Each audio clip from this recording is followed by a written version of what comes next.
একটু থামুন। হ্যাঁ, ঠিক এই মুহূর্তে থামুন। আপনাকে একটি প্রশ্ন করি, যে প্রশ্নটি শুনলে হয়তো আপনার বুকের ভেতরটা একটু কেঁপে উঠবে। আপনার পাশে যে নারীটি আছেন, আপনার স্ত্রী, আপনার জীবনসঙ্গী, আপনার পরিবারের সেই বয়স্ক নারী, তিনি কি সত্যিই সুখী? তার কি কোনো চাহিদা নেই? বয়স হয়েছে বলে কি তার ভেতরের মানুষটি মরে গেছে? তার হৃদয় কি আর স্পন্দিত হয় না? তার শরীর কি আর কোনো ভাষায় কথা বলে না? আমরা, এই সমাজ, এই পরিবার, এই সভ্যতা, আমরা একটি ভয়াবহ ভুল করে চলেছি। আমরা ধরে নিয়েছি একজন নারীর বয়স ৩০ পার হলে, ৪০ পার হলে, ৫০ ছুঁয়ে গেলে তার আর কোনো শারীরিক চাহিদা থাকে না। তিনি শুধু মা, শুধু দাদি, শুধু ঠাকুমা, একজন নারী আর নন। কিন্তু বিজ্ঞান বলছে অন্য কথা, মনোবিজ্ঞান বলছে অন্য কথা, হরমোন বলছে অন্য কথা, এবং সবচেয়ে বড় কথা, তাদের নীরব চোখ, তাদের গোপন দীর্ঘশ্বাস, তাদের অব্যক্ত আচরণ, সব কিছু বলছে অন্য কথা। তারা কথা বলতে পারেন না। সমাজ তাদের মুখে তালা লাগিয়ে দিয়েছে, লজ্জা তাদের ঠোঁট সেলাই করে দিয়েছে, ভয় তাদের গলা চেপে ধরেছে। কিন্তু তাদের শরীর তো মিথ্যা বলতে জানে না।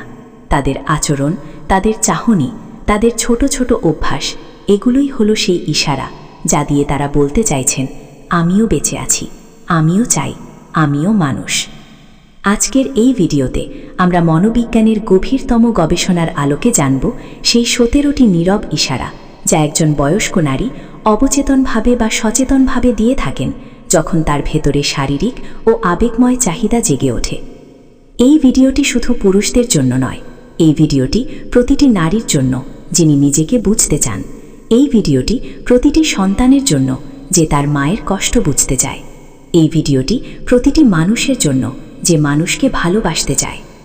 তবে শুরু করার আগে আপনাকে একটি অনুরোধ, এই চ্যানেলটিতে যদি আপনি এখনও সাবস্ক্রাইব না করে থাকেন তাহলে এখনই লাল সাবস্ক্রাইব বোতামটি চেপে দিন এবং পাশের বেল আইকনটি অবশ্যই টিপে দিন, কারণ এই ধরনের গভীর, জীবন বদলে দেওয়া মনস্তাত্ত্বিক কন্টেন্ট আমরা নিয়মিত নিয়ে আসি, এবং আপনি যদি বেল না টিপেন তাহলে ইউটিউব আপনাকে নোটিফিকেশন দেবে না। চলুন এবার যাত্রা শুরু করা যাক মানব মনের সবচেয়ে গোপন, সবচেয়ে সংবেদনশীল এবং সবচেয়ে গুরুত্বপূর্ণ এক অধ্যায়। আমরা একটু পেছনে যাই, আমাদের সমাজের দিকে তাকাই। এই সমাজে একজন পুরুষ যখন বলেন, আমার স্ত্রীকে আমি চাই, তখন সেটাকে স্বাভাবিক মনে করা হয়। কিন্তু একজন নারী যদি বলেন, আমি আমার স্বামীকে চাই, তাহলে সমাজ তাকে কি বলবে? বেহায়া, নির্লজ্জ, বুড়ো বয়সে কী সব কথা বলছে। এই দ্বিমুখী মানদণ্ড, এই ভয়ঙ্কর সামাজিক পক্ষপাত, এটাই হলো মূল সমস্যা। আমরা নারীকে শিখিয়েছি, তোমার চাহিদা থাকলেও বলো না, তোমার শরীর কথা বললেও শোনো না, তোমার মন কাঁদলেও কাঁদো না। এবং ফলাফল হলো লক্ষ লক্ষ নারী নীরবে, একাকিত্বে, অতৃপ্তিতে ভুগছেন।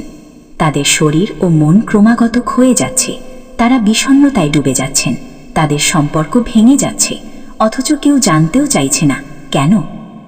বিশ্ব স্বাস্থ্য সংস্থার একটি গবেষণা বলছে ৫০ নারীদের মধ্যে বিষণ্ণতার হার পুরুষদের তুলনায় প্রায় ২.৫ গুণ বেশি, এবং এই বিষণ্ণতার অন্যতম প্রধান কারণ হল আবেগময় ও শারীরিক বঞ্চনা। আমেরিকান সাইকোলজিক্যাল অ্যাসোসিয়েশনের একটি সমীক্ষায় দেখা গেছে ৩০ থেকে ৭০ নারীদের প্রায় ৭২% স্বীকার করেছেন যে তাদের মধ্যে শারীরিক ঘনিষ্ঠতার চাহিদা এখনও রয়েছে, কিন্তু তারা সেটা কখনো মুখ ফুটে বলতে পারেননি। ৭২%। ভাবুন একবার, প্রতি ১০০ জন বয়স্ক নারীর মধ্যে ৭২ জন ভেতরে ভেতরে পড়ছেন, অথচ কেউ জানে না, কেউ বোঝে না, কেউ জানতেও চায় না। এই ভিডিওটি সেই নীরব মানুষদের জন্য, সেই অব্যক্ত কষ্টের জন্য, সেই গোপন চোখের জলের জন্য। এখন আসুন একটি একটি করে সেই ১৭টি ইশারা জেনে নিই, গভীরভাবে, বিস্তারিতভাবে, মনোবিজ্ঞানের আলোকে। তারপর আমরা একটু পেছনে যাই, আমাদের সমাজের দিকে তাকাই। ইশারা নম্বর ১, হঠাৎ করে নিজের বাহ্যিক রূপের প্রতি অস্বাভাবিক মনোযোগ। প্রথম ইশারাটি এতটাই সাধারণ যে আমরা প্রায়ই এটিকে উপেক্ষা করি, কিন্তু মনোবিজ্ঞানের চোখে এটি একটি অত্যন্ত শক্তিশালী সংকেত। ধরুন একজন নারী যার বয়স ৪৫, ৫০ বা তারও বেশি, যিনি দীর্ঘদিন ধরে নিজের চেহারা নিয়ে বিশেষ মাথা ঘামাতেন না, হঠাৎ করে একদিন তিনি আয়নার সামনে দাঁড়িয়ে দীর্ঘ সময় কাটাচ্ছেন। তিনি নতুন শাড়ি কিনছেন, সেই শাড়িটা একটু রঙিন, একটু উজ্জ্বল। তিনি চুল আঁচড়াচ্ছেন একটু বেশি যত্ন করে। তিনি সুগন্ধি লাগাচ্ছেন, তিনি হয়তো একটু কাজল পরছেন, একটু ক্রিম লাগাচ্ছেন। আপনি ভাবছেন, বাহ, ভালো তো, সাজছেন, সুন্দর দেখাচ্ছেন। কিন্তু মনোবিজ্ঞান বলছে এই হঠাৎ পরিবর্তনের পেছনে একটি গভীর তাৎপর্য আছে। বিবর্তনীয় মনোবিজ্ঞানের একটি মৌলিক নীতি আছে। যখন কোনো প্রাণী, তা মানুষ হোক বা অন্য কোনো জীব, সঙ্গীর মনোযোগ আকর্ষণ করতে চায় বা যখন তার ভেতরে প্রজনন সংকেত সক্রিয় হয়, তখন সে নিজেকে আরও আকর্ষণীয় করে তোলার চেষ্টা করে। চার্লস ডারউইনের সেক্সুয়াল সিলেকশন তত্ত্বে এটি বিস্তারিত ব্যাখ্যা করা হয়েছে। ময়ূর যখন পেখম মেলে, সে কেন মেলে? ময়ূরী আকর্ষণ করতে। সিংহিনী যখন নিজেকে পরিষ্কার রাখে, সে কেন রাখে? সঙ্গীর দৃষ্টি আকর্ষণ করতে। ঠিক একইভাবে একজন মানুষ, নারী বা পুরুষ, যখন ভেতর থেকে কাউকে কাছে পেতে চান, কারো চোখে সুন্দর হতে চান, তখন তিনি অবচেতনভাবে নিজের বাহ্যিক রূপ পরিবর্তন করেন। একজন বয়স্ক নারী যখন হঠাৎ রঙিন পোশাক পরতে শুরু করেন, নতুন গয়না কেনেন, চুলের স্টাইল পরিবর্তন করেন, তখন তার অবচেতন মন আসলে বলছে, আমাকে দেখো, আমি এখনও আছি, আমি এখনও সুন্দর, আমি এখনও কাঙ্ক্ষিত হতে চাই। এই ইশারাটি বুঝতে পারলে আপনি বুঝবেন তিনি আপনার দৃষ্টি চাইছেন, তিনি আপনার কাছ থেকে একটি ছোট্ট প্রশংসা চাইছেন, আজ তোমাকে অনেক সুন্দর লাগছে। এই একটি বাক্য হয়তো তার ভেতরের দীর্ঘ খরায় বৃষ্টির মতো নেমে আসতে পারে। ফুটো। ইশারা নম্বর 2, স্পর্শের প্রতি অস্বাভাবিক সংবেদনশীলতা বা নিজে থেকে স্পর্শ করার প্রবণতা। দ্বিতীয় ইশারাটি সবচেয়ে গভীর এবং সবচেয়ে স্পষ্ট ইশারাগুলোর মধ্যে একটি। একজন নারী যার ভেতরে শারীরিক আকাঙ্ক্ষা জেগে উঠেছে, তিনি স্পর্শের প্রতি অত্যন্ত সংবেদনশীল হয়ে ওঠেন। কখনো তিনি নিজে থেকে আপনার কাছে আসেন, আপনার হাত ধরেন, আপনার কাঁধে মাথা রাখেন, আপনার পাশে এসে ঘনিষ্ঠভাবে বসেন।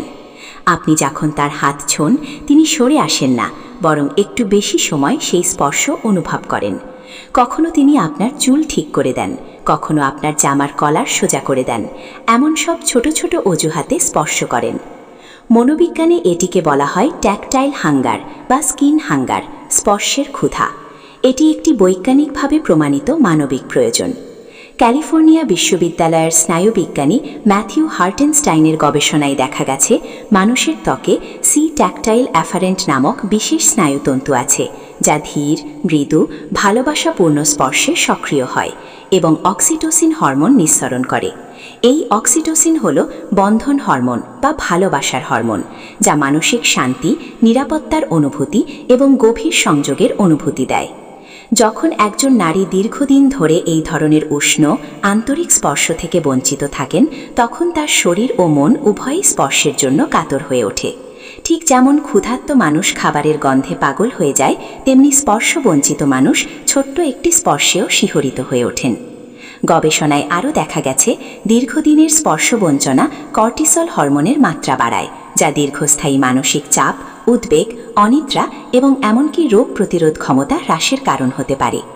তাই যখন আপনার সঙ্গী বারবার আপনার হাত ধরেন, আপনার কাঁধে হেলান দেন বা যে কোনো অজুহাতে আপনাকে স্পর্শ করেন, তখন তিনি আসলে বলছেন, আমাকে ছোঁও, আমাকে কাছে নাও, আমাকে অনুভব করাও যে আমি এখনও তোমার। ইশারা নম্বর 3, রাতের অনিদ্রা, বিছানায় এপাশ ওপাশ করা, গভীর রাতে জেগে থাকা। তৃতীয় ইশারাটি আমরা প্রায়ই ভুলভাবে বুঝি। ধরুন, আপনার সঙ্গী রাতে ঘুমাতে পারছেন না, বিছানায় শুয়ে এপাশ ওপাশ করছেন, মাঝরাতে উঠে বারান্দায় দাঁড়িয়ে থাকছেন, অন্ধকারে চোখ মেলে তাকিয়ে আছেন, ফোন নিয়ে অর্থহীনভাবে স্ক্রোল করছেন। আপনি ভাবছেন ইনসমনিয়া, বয়সজনিত সমস্যা বা শারীরিক অসুস্থতা, এবং হ্যাঁ, এগুলো কারণ হতে পারে, কিন্তু মনোবিজ্ঞান বলছে এর পেছনে আরও একটি গভীর, অদৃশ্য কারণ থাকতে পারে, যা কেউ উচ্চারণ করে না। সিগমন্ড ফ্রয়েড তার ড্রিম অ্যানালিসিস তত্ত্বে বলেছিলেন, ঘুম হলো সেই সময় যখন সচেতন মনের রক্ষীরা ঘুমিয়ে পড়ে এবং অবচেতন মনের অবদমিত আকাঙ্ক্ষাগুলো বের হয়ে আসার চেষ্টা করে।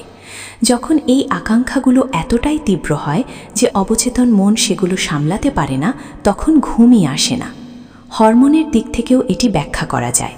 ইস্ট্রোজেন ও প্রোজেস্টেরনের ওঠানামা সেরোটোনিন এবং মেলাটোনিনের ভারসাম্য নষ্ট করে, যা ঘুমের চক্রকে ব্যাহত করে।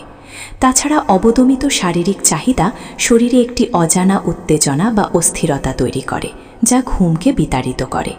একটি গবেষণায় দেখা গেছে যেসব নারী নিয়মিত শারীরিক ঘনিষ্ঠতা থেকে বঞ্চিত, তাদের মধ্যে অনিদ্রার হার যথেষ্ট পরিমাণে বেশি। কারণ শারীরিক ঘনিষ্ঠতার পর শরীরে প্রোল্যাক্টিন হরমোন নিঃসৃত হয়, যা গভীর তৃপ্তিদায়ক ঘুম আনতে সাহায্য করে। যখন সেই ঘনিষ্ঠতা নেই, তখন প্রোল্যাক্টিনের অভাবে ঘুমও নেই। তাই আপনার সঙ্গে যদি রাতে ঘুমাতে না পারেন, যদি অস্থির থাকেন, যদি গভীর রাতে জেগে থাকেন, তাহলে শুধু ঘুমের ওষুধ নয়, তার আসল ওষুধ হতে পারে আপনার উষ্ণতা, আপনার স্পর্শ, আপনার কাছে থাকা।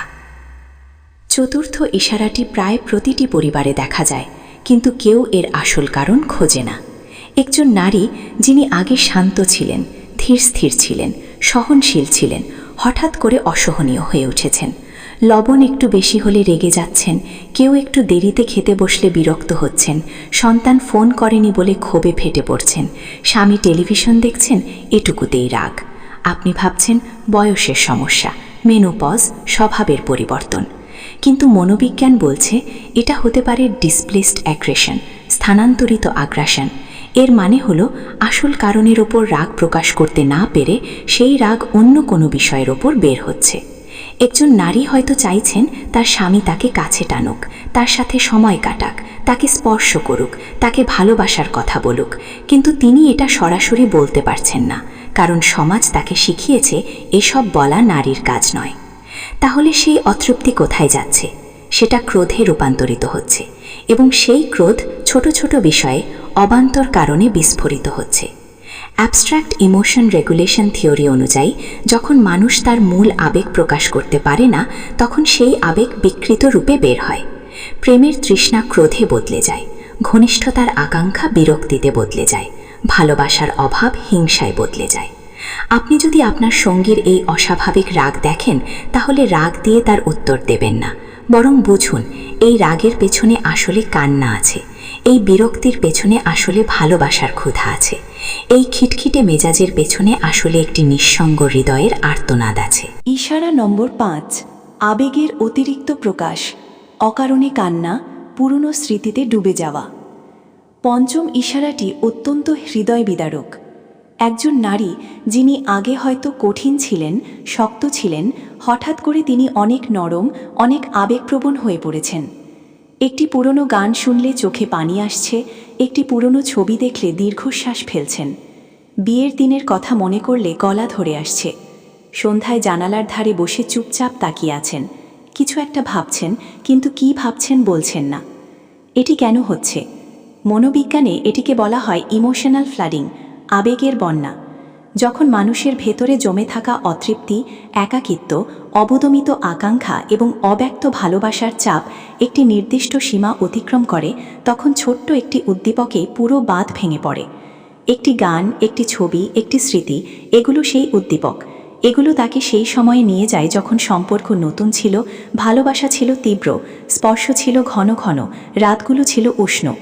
সেই স্মৃতি আর বর্তমানের শূন্যতার মধ্যে যে বিশাল ফারাক, সেটাই তাকে তাঁদায়। আপনি যদি দেখেন আপনার সঙ্গী অকারণে কাঁদছেন, পুরনো স্মৃতিতে ডুবে যাচ্ছেন, একটু আবেগঘন হয়ে পড়ছেন, তাহলে বুঝবেন তার মনের ভেতরে একটি শূন্যতা আছে যা পূরণ হচ্ছে না। তার চোখের জল আসলে বলছে, আমি ভেতরে ভেতরে শূন্য, আমি ভালোবাসা চাই, আমি উষ্ণতা চাই, আমি আবার সেই মানুষটিকে ফিরে পেতে চাই যে আমাকে আগে ভালোবাসত। ইশারা নম্বর 6, অন্য সুখী দম্পতি দেখে দীর্ঘশ্বাস ফেলা বা চুপ হয়ে যাওয়া। ষষ্ঠ ইশারাটি অত্যন্ত সূক্ষ্ম, কিন্তু যিনি বুঝবেন তিনি অনেক কিছু বুঝবেন। আপনি কোনো অনুষ্ঠানে গেছেন, সেখানে একটি দম্পতি একসাথে হাঁটছেন, হাসছেন, একে অন্যের চোখে তাকাচ্ছেন। আপনার সঙ্গী সেই দৃশ্য দেখে হঠাৎ চুপ হয়ে গেলেন, অথবা একটি গভীর দীর্ঘশ্বাস ফেললেন, অথবা মুখে একটু তিক্ত বিষণ্ণ হাসি দিলেন, অথবা বললেন, দেখো ওরা কত সুখে আছে, আমাদের ভাগ্যে এসব নেই। মনোবিজ্ঞানে এটিকে বলা হয় আপওয়ার্ড সোশ্যাল কম্প্যারিজন, ঊর্ধ্বমুখী সামাজিক তুলনা। যখন মানুষ নিজের চেয়ে ভালো অবস্থানে থাকা কাউকে দেখে এবং নিজের অবস্থানের সাথে তুলনা করে, তখন তার ভেতরে একটি গভীর বেদনা জন্ম নেয়। এই বেদনা কখনো হিংসায় প্রকাশ পায়, কখনো আত্মকরুণায়, কখনো নীরব কান্নায়, কিন্তু মূল কথা একটাই, তিনি সেই সুখটা চাইছেন যেটা অন্যদের আছে কিন্তু তার নেই। তিনি চাইছেন কেউ তার হাতও ধরুক, কেউ তার চোখেও তাকাক, কেউ তাকেও বলুক, তোমাকে ছাড়া আমি পারি না। ইশারা নাম্বার 7, ঘন ঘন শারীরিক অভিযোগ, মাথা ব্যথা, পিঠে ব্যথা, বুকে চাপ, অবসাদ। এই ইশারাটি অত্যন্ত গুরুত্বপূর্ণ এবং অনেকেই এটিকে শুধু শারীরিক সমস্যা ভেবে উড়িয়ে দেন। একজন নারী যখন বলেন, আজ মাথাটা ভীষণ ব্যথা করছে, পিঠটা ভাঙছে, বুকে একটা চাপ চাপ লাগছে, শরীরে কোনো শক্তি নেই, তখন অবশ্যই এগুলো সত্যিকারের শারীরিক সমস্যা হতে পারে, ডাক্তার দেখানো উচিত। কিন্তু মনোবিজ্ঞান ও চিকিৎসা বিজ্ঞান দুটোই বলছে এগুলো সাইকোসোম্যাটিক সিমটমসও হতে পারে, অর্থাৎ মানসিক সমস্যা যা শারীরিক উপসর্গ হিসেবে প্রকাশ পাচ্ছে। ডাক্তার জন সার্নো, যিনি নিউ ইয়র্ক বিশ্ববিদ্যালয়ের বিখ্যাত চিকিৎসক ছিলেন, তার দ্য মাইন্ড বডি প্রেসক্রিপশন বইতে দেখিয়েছেন দীর্ঘস্থায়ী ব্যথার অনেক ক্ষেত্রেই কোনো শারীরিক কারণ খুঁজে পাওয়া যায় না, কারণ সেই ব্যথার উৎস শরীরে নয়, মনে। যখন একজন নারীর আবেগময় ও শারীরিক চাহিদা দীর্ঘদিন পূরণ হয় না, তখন তার মন সেই অতৃপ্তিকে শারীরিক ব্যথায় রূপান্তরিত করে, কারণ শারীরিক ব্যথা বললে সমাজ গ্রহণ করে, ডাক্তার দেখায়, ওষুধ দেয়, সেবা করে। কিন্তু আমি শারীরিকভাবে একাকী বললে তখন সমাজ হাসে। তাই শরীর একটি কৌশল অবলম্বন করে, মনের ব্যথাকে শরীরের ব্যথা বানিয়ে প্রকাশ করে, যাতে অন্তত কিছুটা মনোযোগ পাওয়া যায়।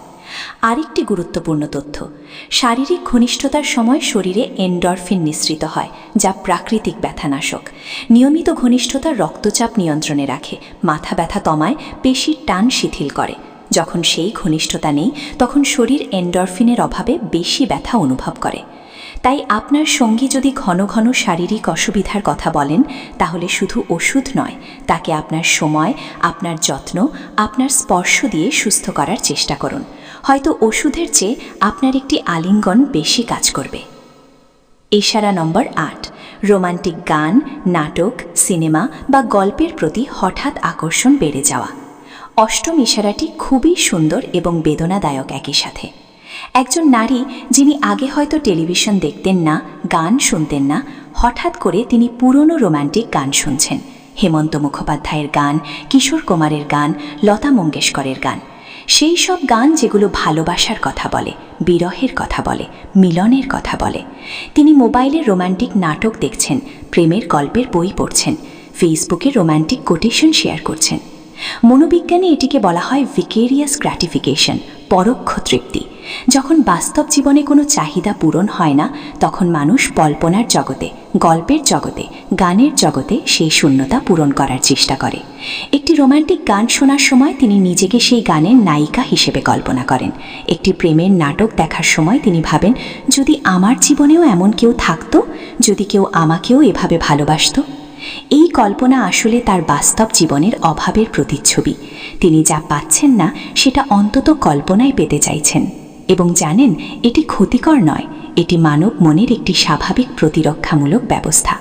কিন্তু এটি যখন একমাত্র উপায় হয়ে দাঁড়ায়, তখন বুঝতে হবে বাস্তব জীবনে গুরুতর কিছু একটা অভাব আছে। ইশারা নম্বর 9, ঘন ঘন স্বপ্ন, বিশেষত রোমান্টিক, আবেগময় বা উত্তেজক স্বপ্ন। নবম ইশারাটি সরাসরি অবচেতন মনের ভাষা। সিগমন্ড ফ্রয়েড তার বিখ্যাত গ্রন্থ দি ইন্টারপ্রিটেশন অফ ড্রিমস এ লিখেছিলেন, স্বপ্ন হল অবচেতন মনের রাজপথ। স্বপ্নে মানুষ সেই সব কিছু দেখে, অনুভব করে, যা সে জাগ্রত অবস্থায় করতে পারে না, বলতে পারে না, চাইতে পারে না। যখন একজন বয়স্ক নারী ঘন ঘন এমন স্বপ্ন দেখেন যেখানে কেউ তাকে জড়িয়ে ধরছে, কেউ তার চুল ছুঁয়ে দিচ্ছে, কেউ তাকে আবেগময় কোনো কথা বলছে, কেউ তাকে কাছে টানছে, তখন এটি তার অবচেতন মনের সেই আকাঙ্ক্ষার প্রকাশ যা জাগ্রত অবস্থায় অবদমিত থাকে।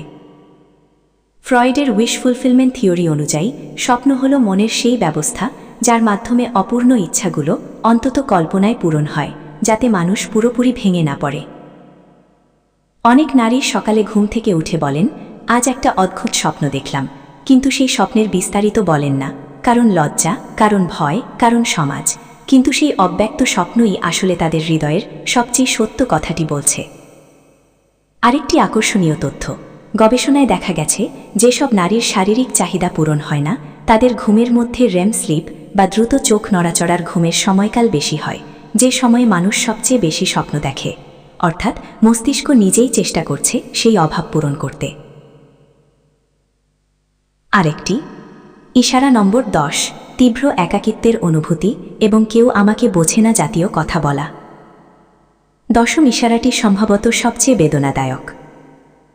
একজন নারী যিনি সারাদিন পরিবারের জন্য খাটছেন, সন্তানদের যত্ন নিচ্ছেন, সংসার সামলাচ্ছেন, তিনি বলছেন কেউ আমাকে বোঝে না। তিনি বলছেন আমি একদম একা। তিনি বলছেন সবার জন্য সব করি, কিন্তু আমার জন্য কে? এই কথাগুলো শুনে আমরা হয়তো ভাবি এটা তো সবাই বলে, এটা তো স্বাভাবিক অভিযোগ।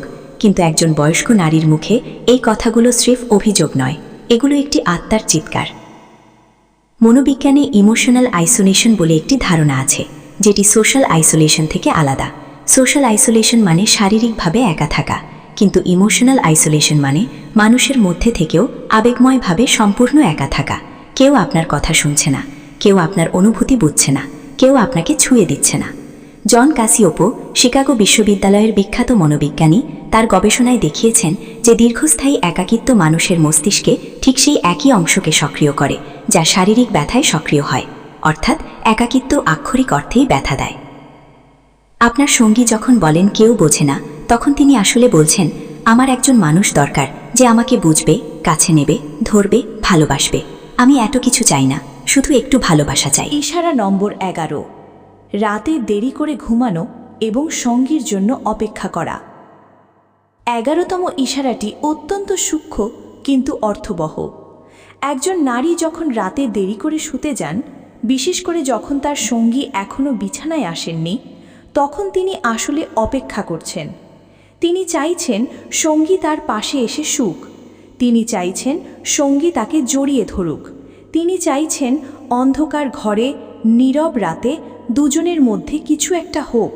হোক সেটা শুধু একটি আলিঙ্গন, শুধু একটি চুম্বন, শুধু একটি তোমাকে ভালোবাসি, কিছু একটা।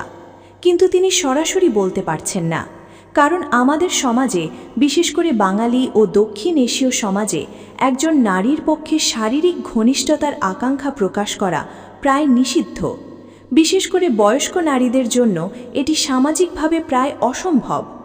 তাই তিনি জেগে থাকেন, ফোনে সময় কাটান, টেলিভিশন দেখেন, কিন্তু আসলে তিনি কিছুই দেখছেন না, কিছুই পড়ছেন না। তিনি শুধু অপেক্ষা করছেন সঙ্গীর পদশব্দের জন্য, সঙ্গীর উষ্ণতার জন্য, সঙ্গীর পাশে শোয়ার জন্য। এই নীরব অপেক্ষার মধ্যে একটি অসীম আকুতি আছে, একটি অব্যক্ত প্রার্থনা আছে। ইশারা নম্বর 12, সঙ্গীর প্রতি হঠাৎ অতিরিক্ত যত্নশীল হয়ে ওঠা। দ্বাদশ ইশারাটি ভালোবাসার ভাষায় লেখা। একজন নারী হঠাৎ করে তার সঙ্গীর প্রতি অতিরিক্ত যত্নশীল হয়ে উঠেছেন। তিনি সঙ্গীর পছন্দের খাবার রান্না করছেন, জিজ্ঞেস করছেন আজ কি খাবে, সঙ্গীর জামাকাপড় গুছিয়ে দিচ্ছেন, সঙ্গীর অসুস্থতায় অতিরিক্ত চিন্তিত হয়ে পড়ছেন, সঙ্গীর দিকে একটু বেশি তাকাচ্ছেন। এটি কেন? মনোবিজ্ঞানে গ্যারি চ্যাপম্যানের 5 লাভ ল্যাঙ্গুয়েজেস তত্ত্ব অনুযায়ী কিছু মানুষ ভালোবাসা প্রকাশ করে অ্যাক্টস অফ সার্ভিস বা সেবার মাধ্যমে। তারা সরাসরি বলতে পারে না, কিন্তু যত্নের মাধ্যমে বলে আমি তোমাকে চাই। এছাড়াও মনোবিজ্ঞানের রেসিপ্রোসিটি প্রিন্সিপাল অনুযায়ী মানুষ যখন কাউকে কিছু দেয়, তখন সে অবচেতনভাবে আশা করে যে বিনিময়ে সেও কিছু পাবে। একজন নারী যখন সঙ্গীর জন্য বিশেষ করে রান্না করেন, তখন তিনি আসলে আশা করছেন আমি তোমার জন্য এত কিছু করছি, তুমি কি আমার জন্য একটু সময় দেবে না, আমাকে একটু কাছে টানবে না? এটি ভিক্ষা নয়, এটি একটি নারীর ভালোবাসার ভাষা, এটি তার নীরব আবেদন। ইশারা নম্বর 13, শরীরের তাপমাত্রায় পরিবর্তন, হঠাৎ গরম লাগা, ঘাম হওয়া। ত্রয়োদশ ইশারাটি সম্পূর্ণ জৈবিক এবং শরীর এখানে সরাসরি কথা বলছে। আপনি হয়তো লক্ষ্য করেছেন আপনার সঙ্গী হঠাৎ করে বলছেন অনেক গরম লাগছে, অথচ ঘরে ফ্যান চলছে, বাতাস আছে। তার কপালে ঘাম জমছে, হাতের তালু ভেজা, ঘাড়ে ঘাম হচ্ছে।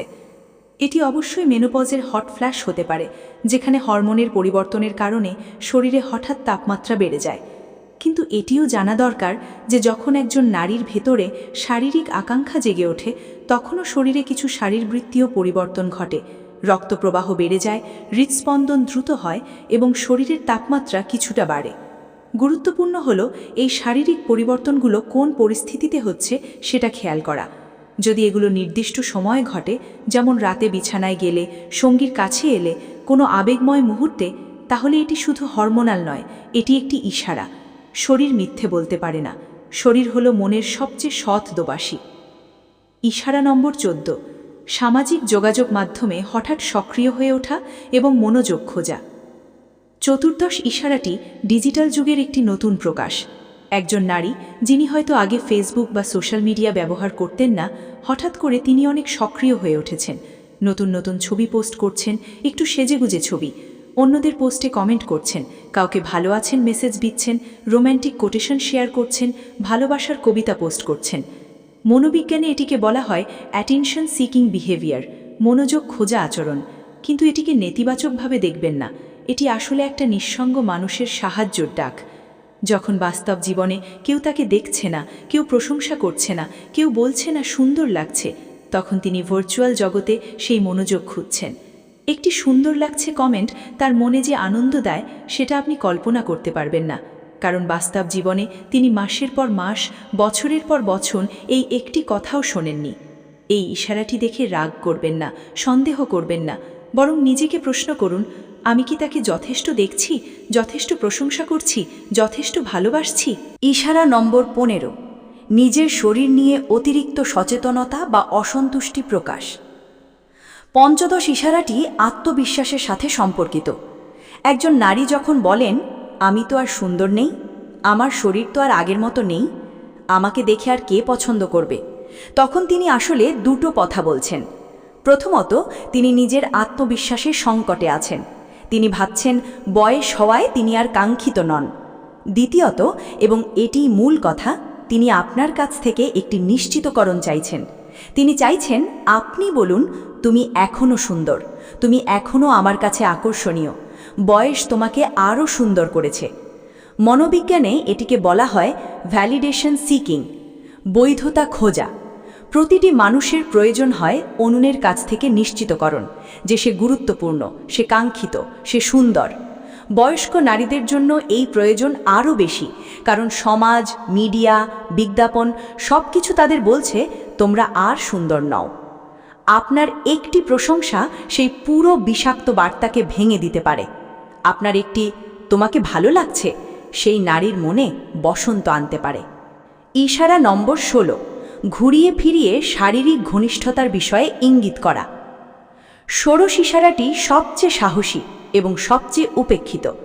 একজন নারী যখন বলেন, আজকাল তো তুমি আমার দিকে তাকাওই না, আমরা তো আর আগের মতো কাছে আসি না, তোমার কি আমাকে আর ভালো লাগে না, তখন তিনি ঘুরিয়ে ফিরিয়ে সেই কথাটিই বলছেন যা তিনি সরাসরি বলতে পারছেন না। এই কথাগুলো শুনতে হয়তো সাধারণ অভিযোগ মনে হবে, কিন্তু আমাদের সমাজে একজন নারীর পক্ষে, বিশেষ করে বয়স্ক নারীর পক্ষে, শারীরিক ঘনিষ্ঠতার কথা ঘুরিয়ে বলাটাও অসম্ভব সাহসের কাজ। তিনি হয়তো মাসের পর মাস ভেবেছেন বলবো কি বলবো না। তিনি হয়তো 1000 বার গলা পর্যন্ত কথা তুলেছেন, কিন্তু শেষ মুহূর্তে থেমে গেছেন। এবং যখন তিনি অবশেষে কিছু বলছেন, যদিও ঘুরিয়ে, তখন বুঝতে হবে তার চাহিদা এতটাই তীব্র যে তিনি আর চেপে রাখতে পারছেন না। এই মুহূর্তে তাকে লজ্জা দেবেন না, তাকে হাসির পাত্র বানাবেন না। বুড়ো বয়সে এসব কথা কেন, এমন কিছু বলবেন না, কারণ এই একটি বাক্য তাকে চিরকালের জন্য চুপ করিয়ে দিতে পারে। তিনি আর কখনো মুখ খুলবেন না, এবং সেই নীরবতা তাকে ভেতর থেকে ধ্বংস করবে। বরং তার কাছে যান, তার হাত ধরুন, তার চোখে তাকান, বলুন, তুমি আমার কাছে এখনও ঠিক সেই মানুষটি যাকে আমি প্রথম দিনে ভালোবেসেছিলাম। তোমাকে আমার চাই, আজও, কালও, সব সময়। ইশারা নম্বর 17, নিজের সাথে নিজে কথা বলা, গুনগুন করে গান গাওয়া বা আয়নায় দীর্ঘ সময় তাকিয়ে থাকা। সপ্তদশ এবং শেষ ইশারাটি সবচেয়ে নীরব এবং সবচেয়ে মর্মস্পর্শী। একজন নারী যখন একা একা নিজের সাথে কথা বলেন, এই জীবনটা কি হলো, কে শোনে আমার কথা, তখন এটি একটি গভীর মনস্তাত্ত্বিক ঘটনা। মনোবিজ্ঞানে একে সেলফ ডিরেক্টেড স্পিচ বলা হয়, যা সাধারণত তখনই বেড়ে যায় যখন মানুষ আবেগাত্মকভাবে বিচ্ছিন্ন থাকে।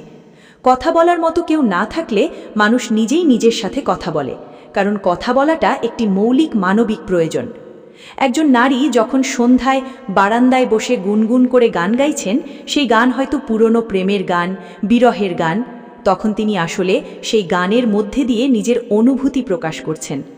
যখন তিনি আয়নার সামনে দীর্ঘ সময় দাঁড়িয়ে থাকেন, তখন তিনি আসলে নিজেকে দেখছেন, নিজেকে জিজ্ঞেস করছেন, আমি কি এখনো সুন্দর?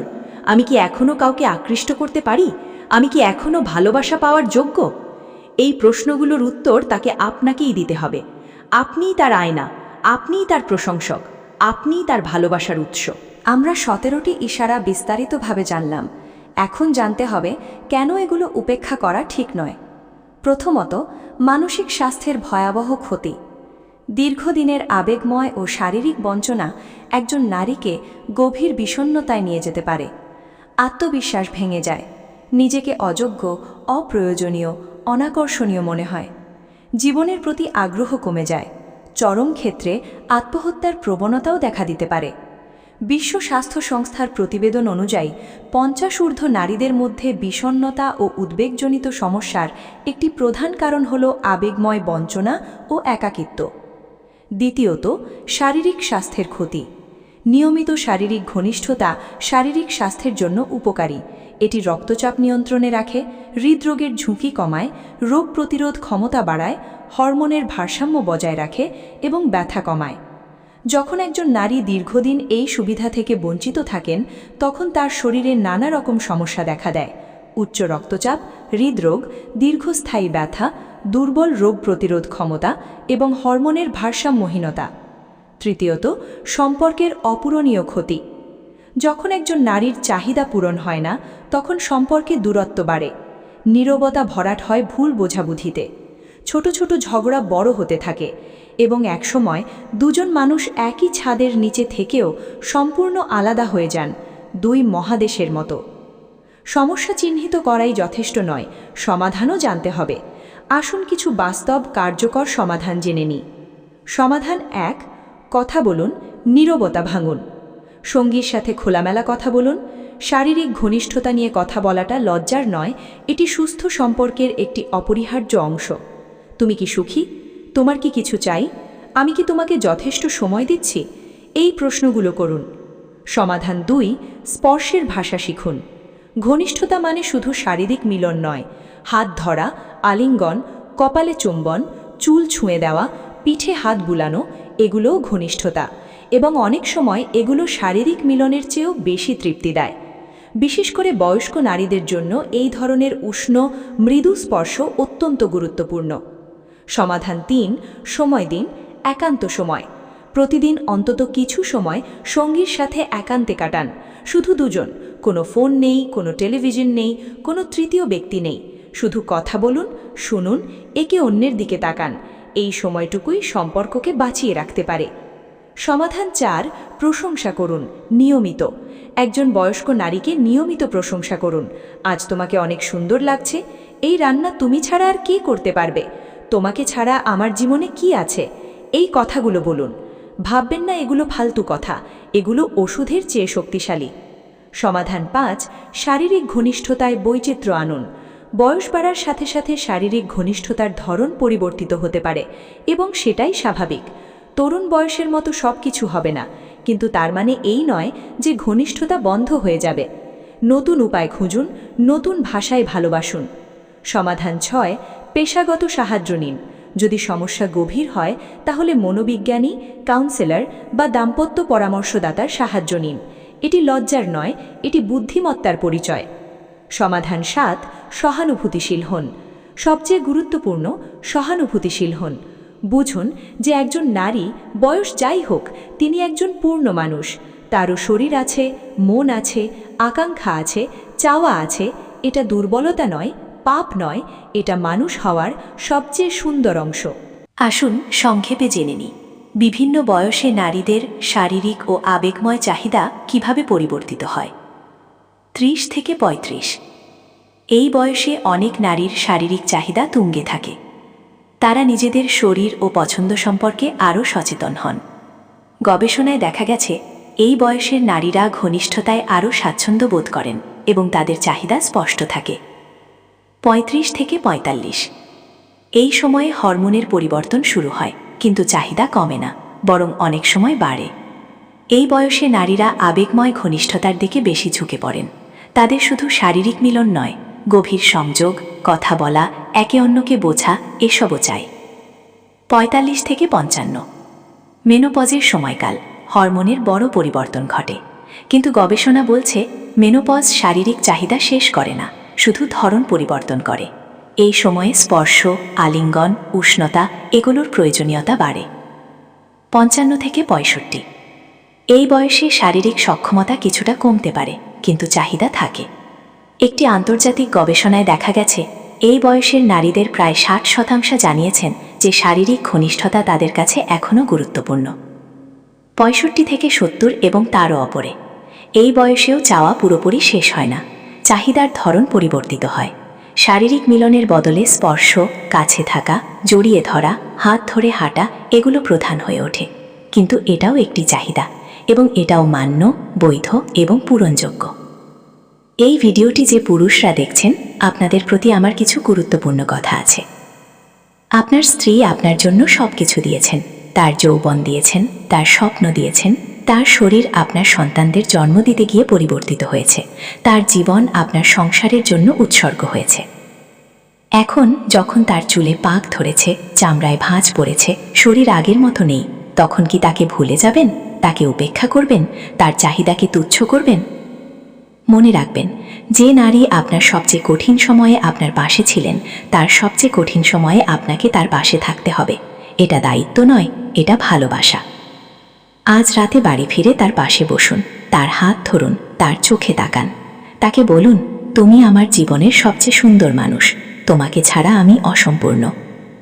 দেখবেন তার চোখে জল এসেছে, কিন্তু সেই জল কষ্টের নয়, সেই জল সুখের, তৃপ্তির, ভালোবাসার। এই ভিডিওটি যে নারীরা দেখছেন, আপনাদের জন্য কিছু কথা। আপনি যদি এই 17টি ইশারার মধ্যে নিজেকে খুঁজে পেয়ে থাকেন, তাহলে জেনে রাখুন আপনার অনুভূতি সম্পূর্ণ স্বাভাবিক, আপনার চাহিদা সম্পূর্ণ বৈধ। আপনি কোনো অন্যায় করছেন না, আপনি কোনো পাপ করছেন না। আপনি একজন মানুষ, এবং মানুষ হিসেবে আপনার প্রতিটি আবেগ, প্রতিটি আকাঙ্ক্ষা, প্রতিটি চাওয়া মূল্যবান, প্রাকৃতিক এবং সম্মানজনক। লজ্জা পাবেন না, চেপে রাখবেন না। আপনার সঙ্গীর সাথে কথা বলুন, প্রয়োজনে পেশাদার সাহায্য নিন। আপনার সুখ গুরুত্বপূর্ণ, আপনি গুরুত্বপূর্ণ, আপনি ভালোবাসা পাওয়ার যোগ্য, আজও, আগামীকালও, সবসময়। গল্প ১, শাহানা বেগমের গল্প। শাহানা বেগমের বয়স 52, স্বামী সরকারি চাকরিজীবী। সকালে বের হন, রাতে ফেরেন, এসে খান, টেলিভিশন দেখেন, ঘুমিয়ে পড়েন।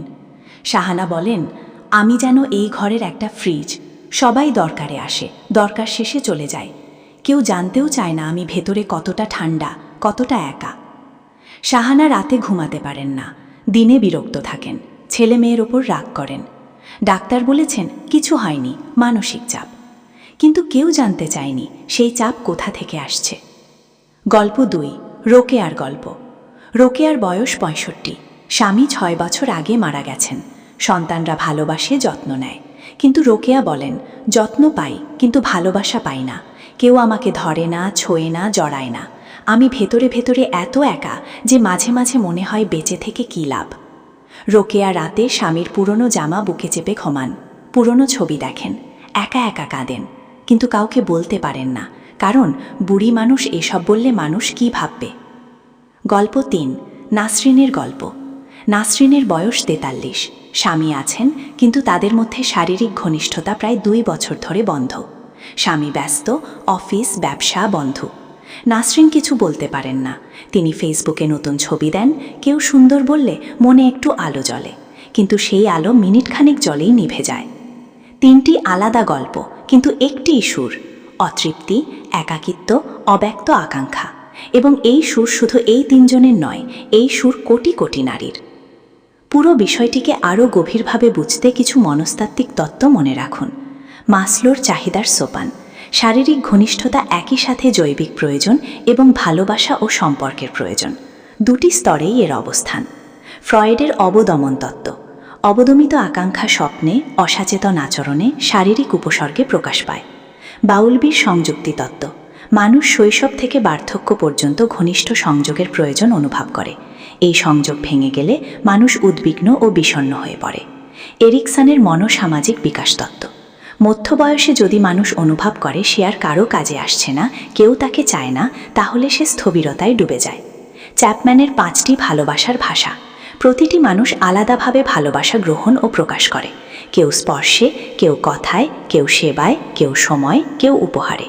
আপনার সঙ্গীর ভাষা চিনুন।